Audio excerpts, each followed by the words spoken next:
বাঙালির 12 মাসে 13 পার্বণ।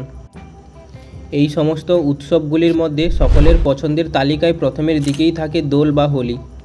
তবে শুধু বাঙালি নয়, ভারতবর্ষের বেশিরভাগ স্থানেই রঙের এই উৎসব পালন করায় মহাসমারোহে। রঙের উৎসবে কম বেশি সবাই সামিল হন, তবু পশ্চিমবাংলার এই দোলের মাহাত্ম্য একেবারেই অন্যরকম। দোল পূর্ণিমা হিন্দু ধর্মের জন্য খুব শুভ বলে মনে করা হয়। কোথাও পালন হয় বসন্ত উৎসব, তো কোথাও হয় রাধাকৃষ্ণের বিশেষ পুজো। চলুন জেনে আসি বাংলার বিভিন্ন জায়গায় পালিত দোল উৎসবের বৈশিষ্ট্য, কাহিনী ও মাহাত্ম্য। প্রথমেই আসি শান্তিনিকেতনে। শান্তিনিকেতনে রবীন্দ্রনাথ ঠাকুর বসন্ত উৎসব চালু করেছিলেন। রঙিন এই উৎসবের দিকে মুখিয়ে থাকেন সবাই। শান্তিনিকেতনবাসী তো বটেই, সেই সঙ্গে বিশেষ উৎসব হয় কবিগুরুর বিশ্বভারতীতে। আগের দিন রাতে ও বসন্ত উৎসবের দিন সকালে বৈতালিক হয়।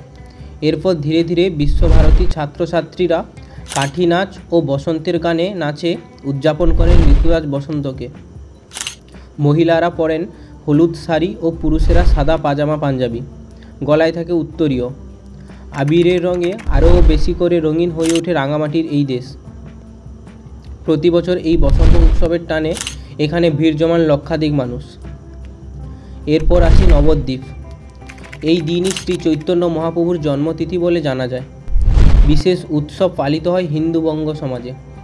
সর্বত্র শ্রী চৈতন্য মহাপ্রভু ও রাধাকৃষ্ণের পুজো করা হয় বিশেষত। বৈষ্ণব বিশ্বাস অনুযায়ী দোল পূর্ণিমার দিন বৃন্দাবনে শ্রীকৃষ্ণ আবির নিয়ে রাধিকা ও অন্যান্য গোপিনীদের সঙ্গে রং খেলায় মেতেছিলেন। সেই জন্যে নবদ্বীপেও আয়োজন করা হয় বিশেষ দোল উৎসবে। আবির খেলায় মেতে ওঠেন সকলে। এরপর আসি মায়াপুর। পবিত্র মায়াপুরের ইস্কনের মন্দিরে দেশ বিদেশের থেকে লোকেরা আসেন দোল উৎসবে। প্রায় 1 মাস আগে থেকে চলে এখানে প্রস্তুতি।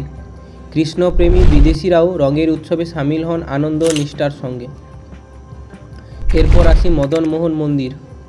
বাঁকুড়া জেলার বিষ্ণুপুরে মদনমোহন মন্দিরটি এই অঞ্চলে সবচেয়ে সুপরিচিত।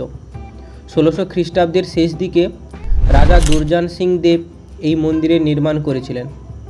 হিন্দু ধর্মীয় বই, রামায়ণ এবং মহাভারত ইত্যাদি মন্দিরের দেয়ালগুলিতে খোদাই করা আছে। শ্রীকৃষ্ণ ও রাধাকে সম্মান জানাতে এই মন্দির তৈরি হয়েছিল। তাই প্রতি বছর দোলযাত্রা এখানে বিশেষ উৎসব পালিত হয়। নিমদিহি। পুরুলিয়া জেলার নিমদিহিতে দোলের সময় বিশেষ লোক উৎসব হয়। স্থানীয়দের সঙ্গে আগত ট্যুরিস্টরা লোকশিল্প উপভোগ করতে পারেন এই সময়। এর মধ্যে উল্লেখযোগ্য ছৌ নাচ, দরবারি ঝুমুর, নাটুয়া নাচ, বাউল গান। মূলত বসন্তকেই উদযাপন করা হয় এই সময়। এই স্থানগুলি তো বটেই, এছাড়া দোল উপলক্ষে শ্রীকৃষ্ণের জন্মভূমি হিসেবে পরিচিত মথুরা ও রাধার জন্মস্থান বৃন্দাবনে প্রায় 16 দিন ধরে বিশেষ উৎসব পালিত হয়। সেই সঙ্গে দেশব্যাপী আরও বিভিন্ন স্থানে এই রঙের খেলায় মেতে ওঠেন মানুষেরা।